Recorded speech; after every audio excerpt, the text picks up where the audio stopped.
This ain't his days, no.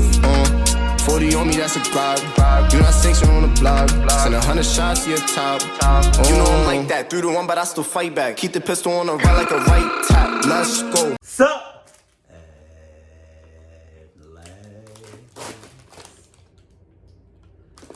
My love that is come along. That was kind of sus. Hold on. Let me go ahead and make the unnecessary noise so I don't make it through the reaction. Oh, Jesus. Oh. Let's get it. My wife and I got married in the Church of the Little Flower in Coral Gables, Florida in 2017. We invited all of our close friends and family, including the family that neither of us really liked, because that's just what you're supposed to do. My wife Allie has this estranged aunt Chelsea that no one in her family is really close with. She used to have serious drug problems. It spiraled her down a path that just led to a rift between her and the rest of the family. So, why the fuck she here? Maybe that's the bride. Maybe I missed all of that.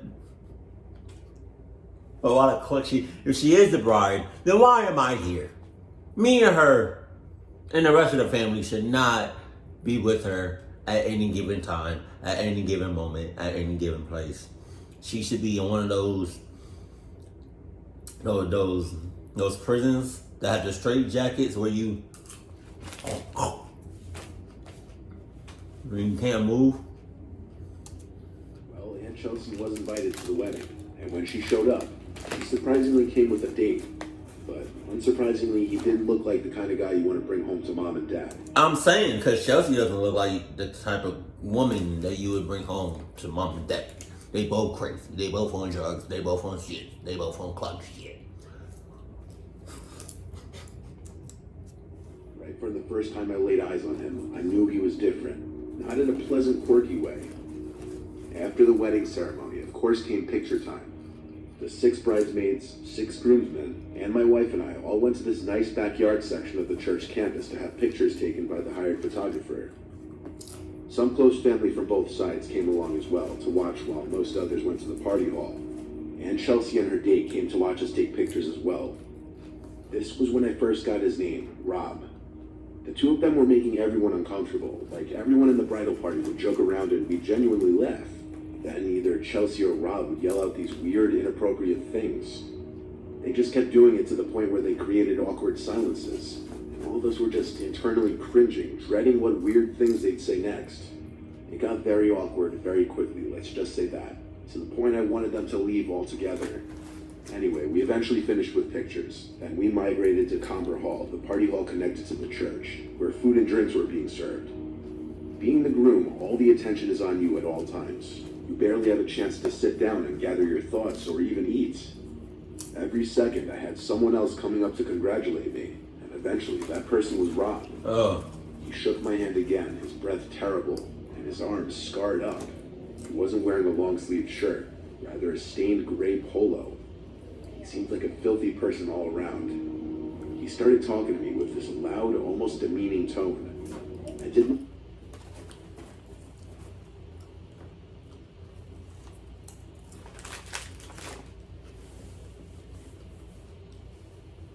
The fact that Chelsea and Rob are still there is beyond me. When you said that Rob was talking to you loud, as if you was way across the, like down the street type loud. That's not what you said, but just saying. He was just abnormally loud, even though y'all was right next to each other. I would have been like, he would have been like, Rob would have been like, hey, congratulations! Yes, this is a great day for everybody, especially congratulations. Relax, 1. 2, here's a whole pack of Club Mints.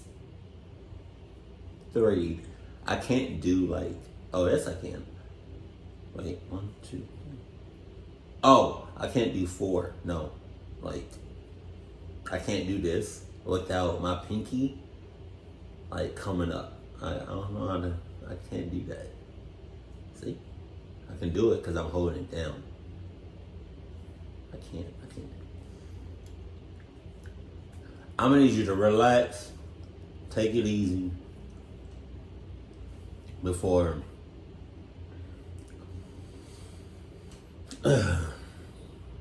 You know what? Clock it. I'm out.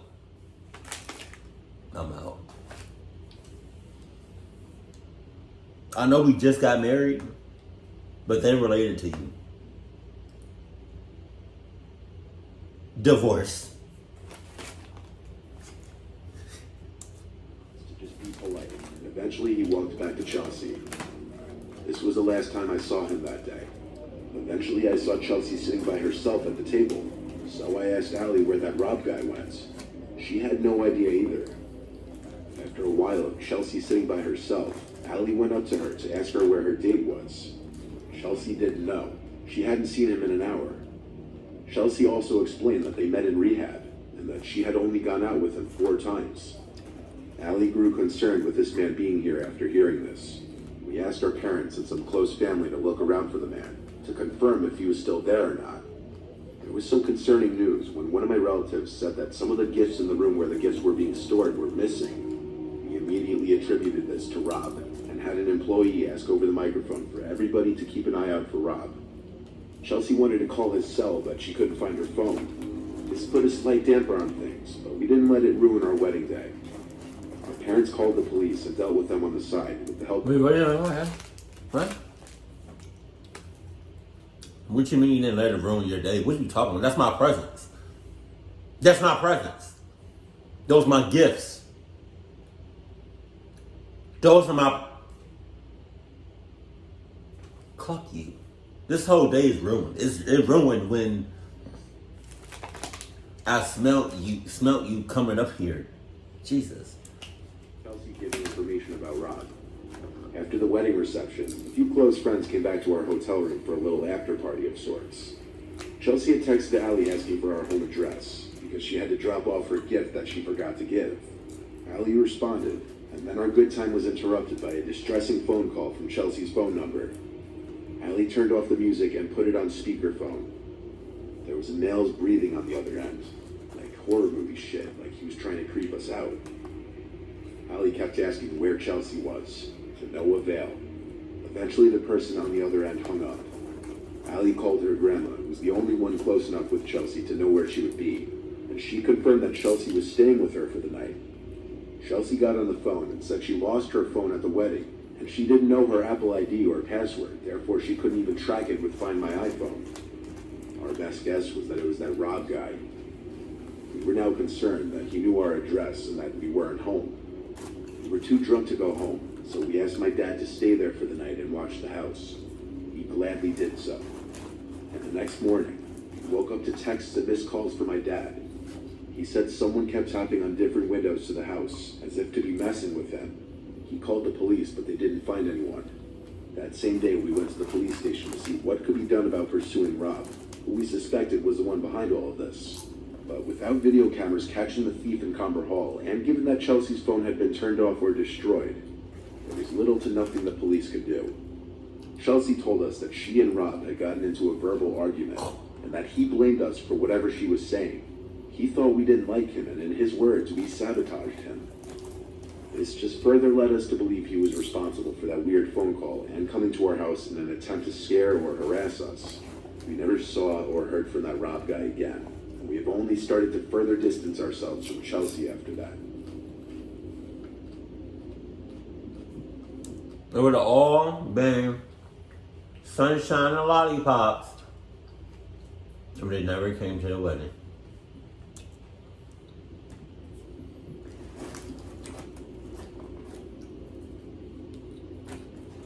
I had a pretty low-key beach wedding, Okay. mostly just family and friends. My wife, who I'll just call Trisha, invited more people than me for sure. She even invited her ex-boyfriend Kyle. I didn't know exactly how I felt about that at the time, but I acted accepting and fine with it because I knew they remained close friends. There were about 75 people at the wedding ceremony, including Kyle. I didn't pay much mind the day of the wedding because it was such a big day and my mind was obviously racing. Kyle was friendly to me, but throughout the wedding reception, I noticed Kyle would constantly be talking to Trisha, and when he wasn't talking to her, he'd be looking in her general direction. I mean, Trisha and I were married now. It's not like he had any shot at all. So at the time, I started to think maybe I was just being a little too paranoid, even if it was slightly annoying. I feel like the reason they broke up, the reason they are exes, is because you have to find out why at this party. I came alone to the wedding vow, which I thought was just a tad weird that he didn't bring a date. My wife and I stayed in a fancy waterfront hotel that night, and the next day we went back home. A couple people who didn't make the wedding came by the house to congratulate us and drop off gifts. Surprisingly, Kyle stopped by as well. Trisha and I had recently moved into a new house together, and Kyle claimed to have stopped by to check out our new place and to drop off his gift that he didn't get to give us yesterday. He handed us, well, Trisha specifically, an envelope and a little foot-long teddy bear holding a heart. On the heart was our initials, which I actually found to be a nice, thoughtful gift. We gave Kyle a tour of the house and he stayed for a beer, but after that he said he'd better get going and congratulated us once more before leaving. Inside the envelope was a card containing $100. As nice as I thought the gifts were, I still believed he had some serious feelings for Trisha, and I asked her to ease back on the friendship a bit. She couldn't see what I saw, though, apparently. She swore up and down that they were just very close friends and that there were no feelings left on either side. Trisha put the teddy bear next to some of the other gifts on our dressers. While my wife and I were in bed together having a romantic moment, I stopped her when I heard this weird noise. I couldn't put my finger on what it was, but it sounded The like clucking teddy bear. I bet y'all my whole YouTube check, which the fact that I'm still working a regular job does not say much. I'm working towards being self-employed, but yeah. electrical component. I looked around for my phone and found it was on my nightstand. I chalked it up to being a vibration from a text notification. Like half an hour later, laying in bed with the light. Ow, ow, ow, ow, ow.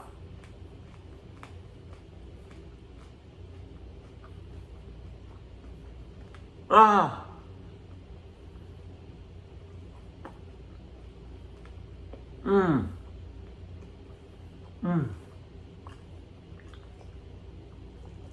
Yeah. I broke a clucking popcorn seed, and then I still kept chewing it. The cluck is wrong with me. Ouch. Jesus.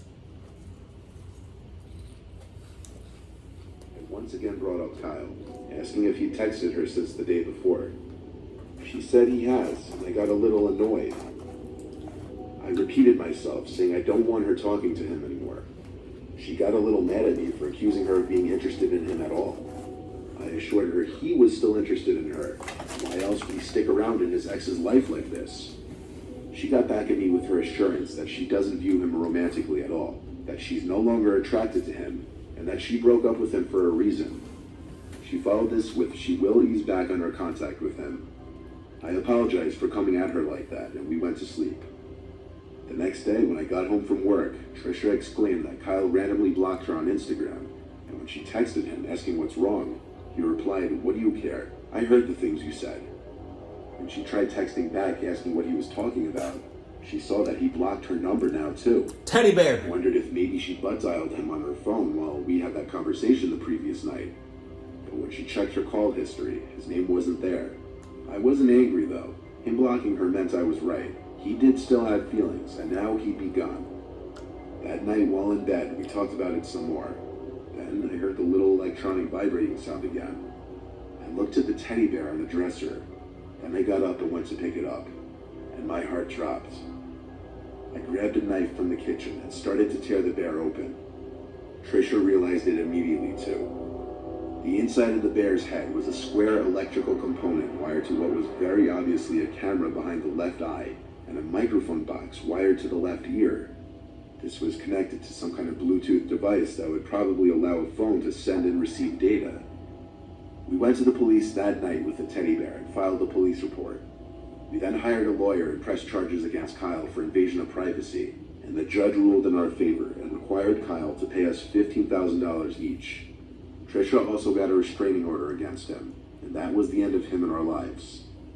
Though we still do sometimes worry that he may pay us an unexpected visit. He will. If he was crazy enough to wire a teddy bear to spy on us and possibly watch us in bed together, who knows how far someone like that is capable of going. I'm saying that. That popcorn made me extremely hungry. I live in a safe town. The kind of town that you can leave Safe town, my ass. car doors unlocked. Hell, you can usually get away with leaving the doors to your house unlocked. But shit. The crime rate is very low, and I live in a dead-end block. I had just gotten home from work around 8 p.m. after a 12-hour shift and was preparing a late dinner when the phone rang. The second I picked up, I heard the sound of the person on the other end hanging up. I don't know if this has any correlation with what's to come, but if it does, that's even more horrifying. It does. On nights where I get home late, especially after 12-hour shifts, usually I'll just cook, eat, clean up, take a shower, then lay in bed watching TV for an hour before going to sleep. This was one of those nights. I was physically and mentally exhausted, which led me to making what I learned that night was a serious mistake.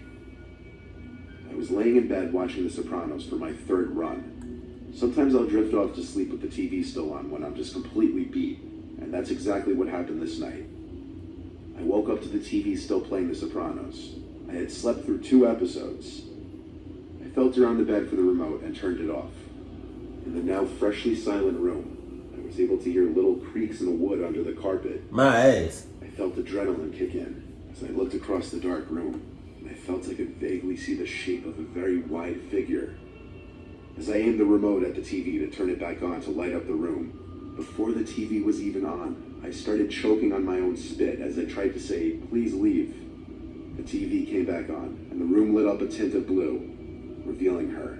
A woman in a wedding dress, looking at me, with the veil covering her face.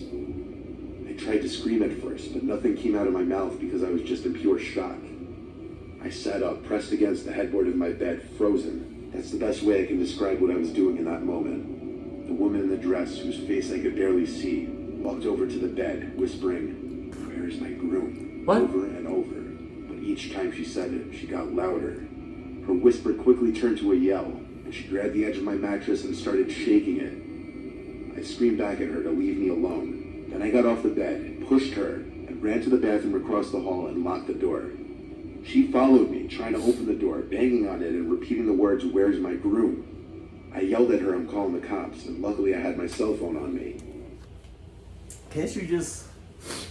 Man, if I was you, I would have just made up some shit. I would have been like, yeah.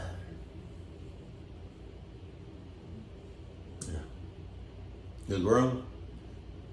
Yeah, your groom is about 6 miles out that way. Okay, so you just go out there, about 6 miles out, you should have found your groom. Now, if you reach a Nike store, you've gone too far. Meanwhile, I'm on the other side of the 6 miles out. Adidas as far as the eye can see. Just saying. Now, I don't know what's going to happen when she realizes that I lied to her. But yeah. At least I got some distance and I'm not within 6 inches from her. The woman was crying now on the other side of the door, still knocking and banging. The last thing I heard her say was, "I have to get to my wedding." I heard her stomp down my stairs, screaming and crying. Then I heard the front door slam shut. I was on the phone with 911, and I explained what just happened. I checked the living room, and she was gone. I stepped outside to see if I could see which way she ran, but she was out of sight. A police officer showed up shortly, and I described her as some larger woman in a white wedding dress and veil. How she was screaming, "Where's my groom?" and "I have to get to my wedding." I couldn't help with the direction she ran to. It was either down the only direction the street goes, or the woods to the right. Because of my exhaustion after my 12-hour shift, I had forgotten to simply lock my door. Oh my Something God. I honestly never even thought was a problem in my neighborhood. But this just goes to show that even the best of neighborhoods, you're not always safe from crazy people out there. I told y'all. I think this woman was off her rocker and belonged in a mental asylum. And I hope police or somebody found her roaming the streets that night and brought her somewhere to get her help. Well, clunked her ass up. What are you talking about? Clunked that help shit.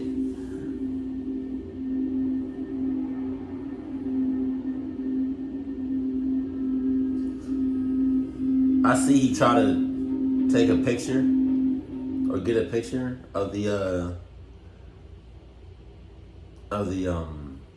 what's the name? Of a nice, suburban house. Or a nice suburban like area. But look at it. Look at it. It looks sus and creepy as shit. Who the hell? What you talking about?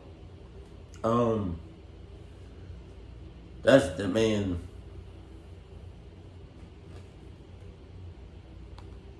Just have your guard up 24/7. And if you will have a cluck relative or cluck friend or co-worker or neighbor,